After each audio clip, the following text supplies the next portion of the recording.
Hi friends, I am going to solving this question. क्या करें question, fill in the blanks. जो भी आपको ब्लैंक स्पेस है, खाली स्थान है, रिक्त स्थान है, उसको क्या करनी है, आपको फिल करनी है, भरनी है। देखो फर्स्ट देखो -6 को -6 में क्या मल्टीप्लाई करोगे कि आपका 6 आ जाएगा। तो देखो -6 में अगर आप क्या मल्टीप्लाई करो, मतलब अगर -1 से मल्टीप्लाई करते हो तो 6 × 6। अगर नहीं समझ में आ रहा, देखो अगर फर्स्ट क्वेश्चन है आपका 6 हो गया, -6 हो गया, -6 में अगर -1 से मल्टीप्लाई कितना होगा, 6 के मतलब 6 हो गया, तो 6 हो गया और माइनस माइनस प्लस हो गया, 6 हो गया, तो आपको 6 आएगा कि नहीं, -1 मल्टीप्लाई। अगर ऐसे भी नहीं आता है तो आप मान लो -6 में अगर आप x से मल्टीप्लाई करते हो तो आपको x से मल्टीप्लाई करने पर क्या आ जा रहा है, 6 आ जा रहा है। देन x तो आपका इधर मल्टीप्लाई में है तो इधर आएगा तो डिवाइड में हो जाएगा, तो 6 कट गया, मतलब ये दोनों कट गया तो आपका -1 बचा कि नहीं। इस तरह भी आप पता कर सकते हैं -1। और देखो अब सेकंड में कर रहा है -18 में क्या मल्टीप्लाई करोगी, -18 है तो मतलब 1। अगर नहीं आ रहा है ऐसे समझ में तो आप फिर इसी तरह x को -18 में x मल्टीप्लाई करने पर आपको कितना आ रहा है, -18, देन x की वैल्यू निकल जाएगा, उससे भी कैलकुलेट कर लोगे। और देखो थर्ड में, देखो थर्ड में आपका क्या कर रहा है, मैं आपको थर्ड का बता रहा हूँ। यहाँ पर देखो थर्ड, ठीक है, थर्ड में आपको कह रहा है कि -8 है इंटू -9 है इक्वल टू -9 इंटू आपको यहाँ ब्लैंक स्पेस दे रहा है, ठीक है, यही क्वेश्चन करा। तो देखो आपको इसके लिए क्या होता है कि एक कॉम्यूटेटिव लॉ ऑफ मल्टीप्लिकेशन होता है, एक आपका कॉम्यूटेटिव लॉ ऑफ मल्टीप्लिकेशन होता है, ठीक है।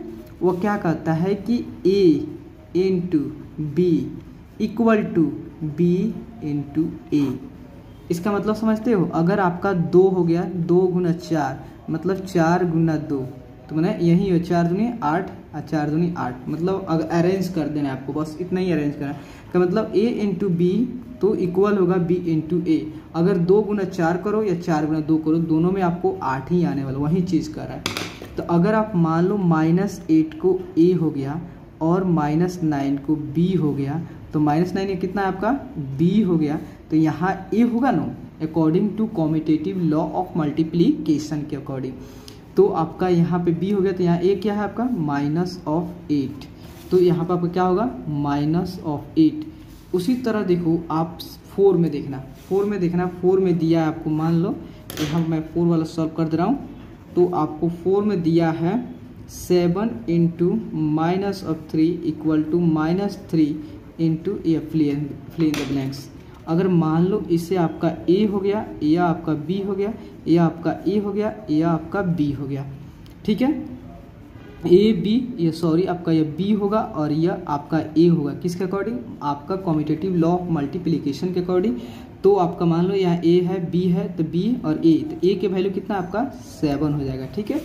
तो आप यहाँ पे क्या कर देगा 7 यहाँ पर आपको यह रूल याद रखना पड़ेगा, यह कॉम्यूटेटिव लॉ ऑफ मल्टीप्लिकेशन है, a into B equal to b into A. अगर वैसा नहीं है देन आप क्या करो कि 7 और -3 का मल्टीप्लाई करो, और यहाँ मान लो x है और x यहाँ पर रख दे दो और इसको 3 से डिवाइड कर दो, तो फिर आपका 7 के 7 आ जाएगा। वैसे भी आ जाएगा, आप जैसे सॉल्व करना चाहे वैसे सॉल्व कर सकते हैं।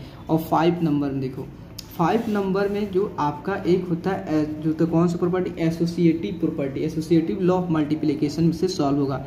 देखो 5 नंबर में आपको क्या करना, 5 के ऊपर क्वेश्चन लिख दूँ तो इस देखो आपका क्या है -5 इंटू 3, उसके बाद इंटू -6 इक्वल टू जोता है, ये आपका करली ब्रैकेट है, 3 इंटू -6, ये आपका करली ब्रैकेट, ठीक है। अगर कॉम्यूटेटिव लॉ क्या कहता है, ऐसी आपको क्या बता देता है कि एसोसिएटिव लॉ क्या कहता है। देखो एसोसिएटिव लॉ क्या कहता है, एसोसिएटिव लॉ ऑफ मल्टीप्लिकेशन, तो वह कहता है कि आपका a इंटू होता है, a इंटू अगर b plus c, a into B plus C हो ए इंटू आपका यहाँ पे इंटू हो जाएगा A into B into C equal to आपका A into B into C हो जाएगा। ऐसे मतलब आपका देखो रूल होता है A into B C equal to A B into C. मतलब एक बार ए को बाहर कर दो और इक्वल में ए को अंदर ले लो, बस आपका यही रूल। तो मान लो अगर आपका जो होता है ये ए हो गया और 3 बी हो गया और ये आपका सी हो गया, ठीक है। और यहाँ पे मान लो कि इसके अकॉर्डिंग यहाँ पे ए हो गया, यहाँ पे बी, तो ये क्या चीज़ होगा। देखो यह जो था आपको कौन सा रूल पे चलना पड़ेगा, क्या कि फर्स्ट में आपको करली ब्रैकेट लिया तो आपको पहले क्या कर लेना ए इंटू बी तो देन सी को बाहर कर देना इक्वल टू, जब उसके बाद क्या करना आपका ए इंटू बी। तो अगर आप सी को बाहर कर देते हो, सी को बाहर है, देखो ए इंटू बी अंदर है लिखा हुआ देखो करली ब्रैकेट के अंदर, क्योंकि माइनस में इसको इसलिए इसको आपको स्मॉल ब्रैकेट से इसको कवर कर दिया है क्योंकि माइनस है इसलिए इसको कवर कर दिया गया और इंटू 3 है। तो ए इंटू बी आपका क्या करली ब्रैकेट में है, ये करली ब्रैकेट में मतलब आपका अंदर है, तो ए इंटू बी अंदर, सी तो बाहर है इससे तो सी बाहर है। तो अब सी को क्या कीजिएगा अंदर कीजिए, ए को बाहर कर दो, ए को बाहर करके आप बी इंटू सी, तो यहाँ पे देखो क्या होगा ए होगा, ए बाहर है, यह करली ब्रैकेट है, ठीक है, यह करली ब्रैकेट है, यह करली ब्रैकेट, ए बाहर है और यहाँ पे क्या है बी इंटू सी है बी इंटू सी। तो ए का वैल्यू यहाँ पे क्या होगा, ए का वैल्यू क्या दिया है -5 दिया है, ठीक है।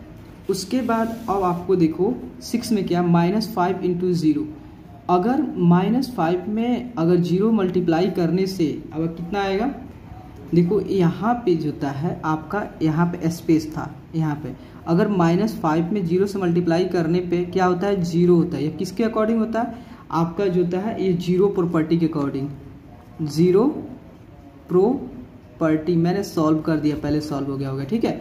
मतलब जो होता है अगर किसी भी नंबर में अगर आप 0 से मल्टीप्लाई करते हो ऑलवेज गिव्स अ 0, ओके। तो प्लीज़ दोस्तों अगर आपको वीडियो अच्छे लगे और आपके लिए हेल्पफुल है तो प्लीज़ चैनल को लाइक एंड सब्सक्राइब करके प्लीज़ चैनल को जरूर सपोर्ट, क्योंकि आप ही के सपोर्ट से ही संभव है।